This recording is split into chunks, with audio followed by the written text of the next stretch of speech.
Queridos amigos, sejam bem-vindos ao canal Videira Espírita. Meu nome é Cristina Brito e este é o programa Projeto 15 Minutos, o Livro dos Espíritos. E aqui, diariamente, nós estudamos por mais ou menos 15 minutos o primeiro livro da codificação espírita realizada por Allan Kardec, o Livro dos Espíritos. E, atualmente, nós estamos na quarta e última parte deste livro, que trata das esperanças e consolações. Ela tem 2 capítulos, nós estamos no segundo capítulo, que é sobre penas e gozos futuros, aqueles que nos aguardam após a nossa desencarnação, e que serão proporcionais à qualidade das escolhas, do uso do nosso livre-arbítrio aqui durante a nossa encarnação. Sendo assim, nós estamos no subitem que trata da natureza das penas e gozos futuros. E nós vamos hoje para a questão 977. E nessa questão, Allan Kardec pergunta aos espíritos superiores o seguinte. Está longe. Vou melhorar o som agora. Pergunta o seguinte. Já que os espíritos não podem ocultar uns dos outros os seus pensamentos, não pode, porque tem as ideoplastias, os nossos pensamentos, eles vão sendo ilustrados aqui, em volta, né, da nossa cabeça. Já que os espíritos, ou seja, desencarnados, não podem ocultar uns dos outros os seus pensamentos, e sendo conhecidos todos os atos da vida, quando estiverem encarnados, dever-se-á concluir que o culpado está perpetuamente em presença de sua vítima? Aqui, né? Aqui. Porque o Tribunal da Consciência faz isso conosco. Respondem os espíritos superiores. Diz o bom senso que isso não pode ser de outro modo. Não pode, está gravado na consciência. A pessoa sabe que é um erro, carrega isto, a responsabilidade consigo. E agora uma pergunta que vem em sequência dessa, que é a 977A. Pergunta Kardec. Essa divulgação de todos os nossos atos reprováveis e a presença constante dos que foram vítimas desses atos não serão um castigo para os culpados? Resposta.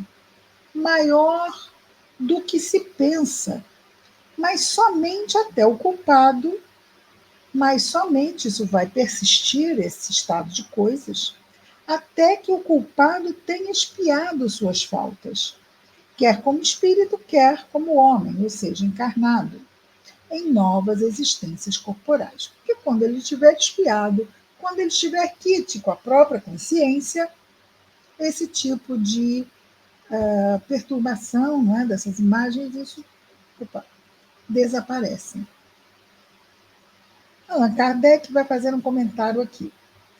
Quando nos achamos no mundo dos espíritos, todo o nosso passado ficará à mostra, de sorte, ou seja, de forma que o bem e o mal que houvermos feito serão igualmente conhecidos.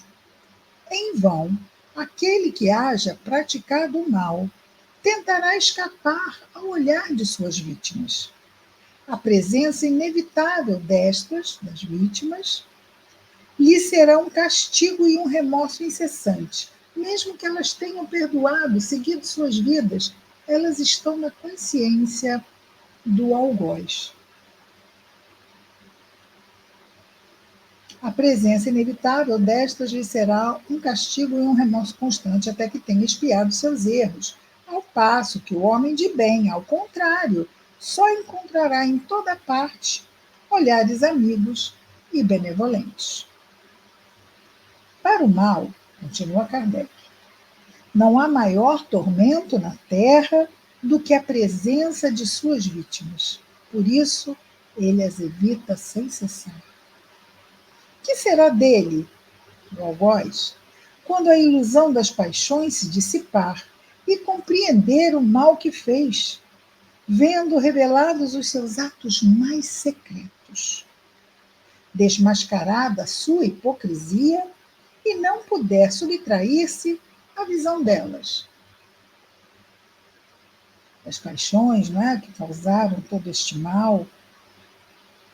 Enquanto a alma do homem, o espírito encarnado, enquanto a alma do homem perverso está presa na vergonha, do pesar e do remorso, a alma do justo goza de perfeita serenidade. Então, aí que nós estávamos falando no início, não é? Penas e gozos futuros, proporcionais ao que fizemos aqui enquanto estávamos encarnados. Os justos terão paz, os que não fizeram as escolhas que deveriam ter feito, pautadas no bem, sofrerão essas consequências que lhe pesam na consciência. Não é? 978, pergunta Allan Kardec. A lembrança das faltas que a alma tenha cometido, quando imperfeita, não lhe turba a felicidade, mesmo depois de se haver purificado? Respondem os espíritos superiores. Não, porque resgatou suas faltas e saiu vitoriosa das provas a que se submetera para esse fim. Então, todos erramos, nós reparamos os erros e prosseguimos. Temos dívidas, pagamos as dívidas e seguimos, sem elas, certo? Questão 979. As provas que a alma ainda tenha que sofrer para concluir a sua purificação não serão para ela uma causa de penosa apreensão que perturba a sua felicidade? Resposta. Para a alma ainda maculada, sim. Ou seja, nós, espíritos imperfeitos. E por isso, é por isso que ela não pode gozar de perfeita felicidade, senão quando estiver completamente pura.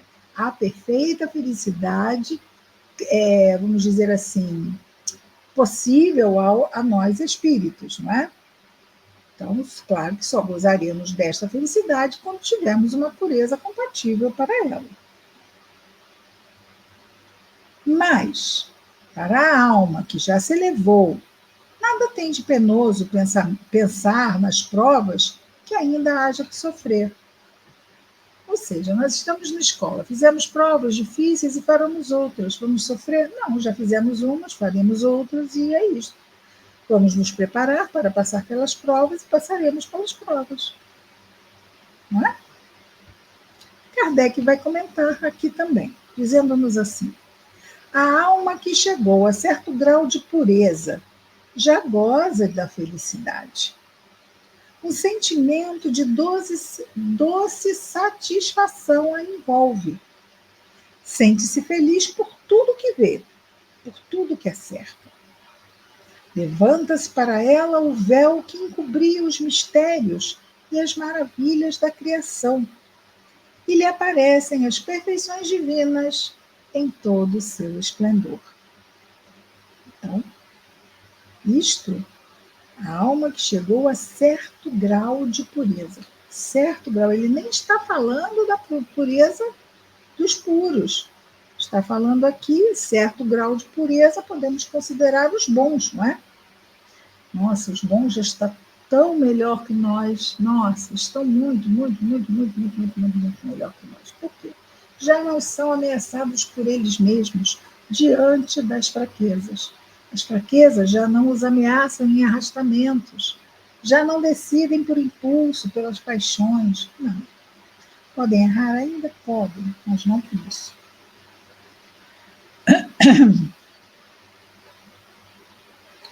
980, pergunta Allan Kardec. O laço de simpatia que une os espíritos da mesma ordem constitui para eles uma fonte de felicidade? Então, nós temos 3 ordens: perfeitos, bons e puros.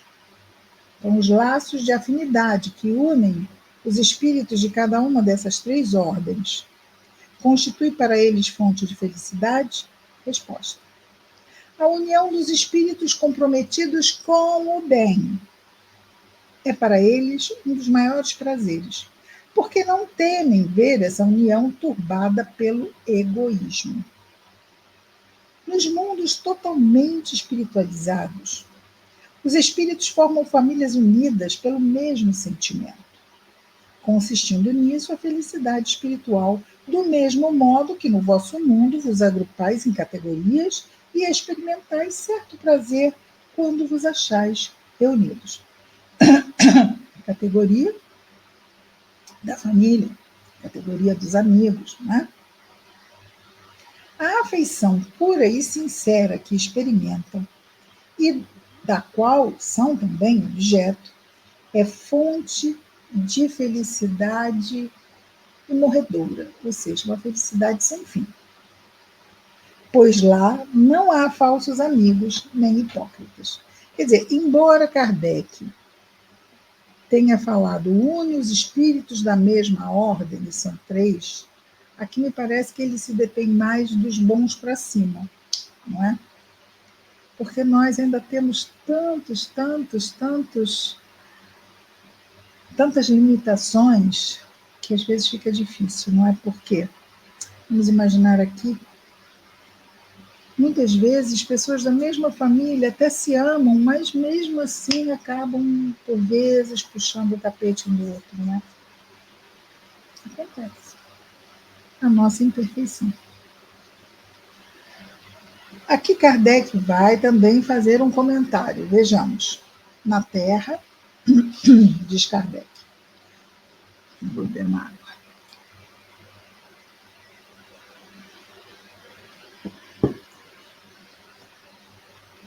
Na Terra, o homem goza das primícias dessa felicidade.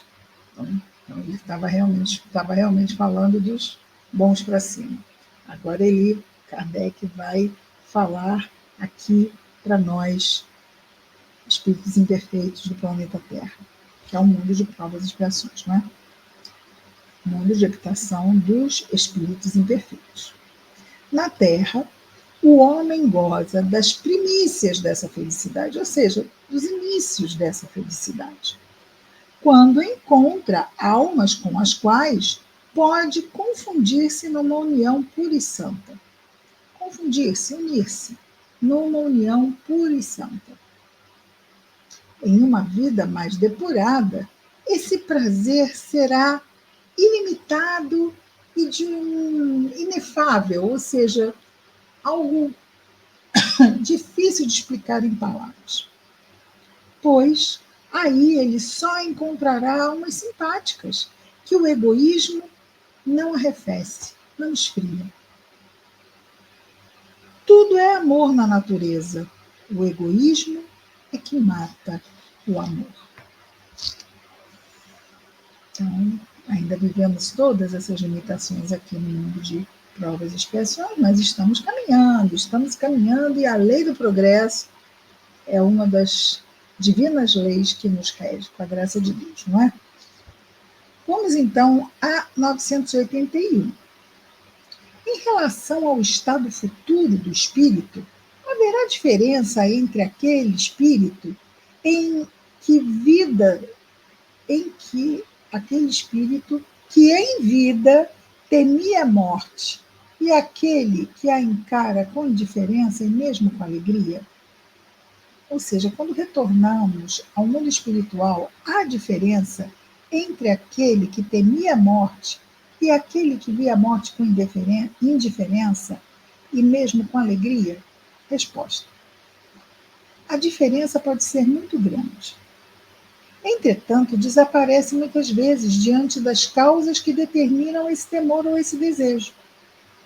Seja porque a tema, seja porque deseje, o homem pode ser impelido a sentimentos muito diferentes. E são esses sentimentos que influem no estado do espírito.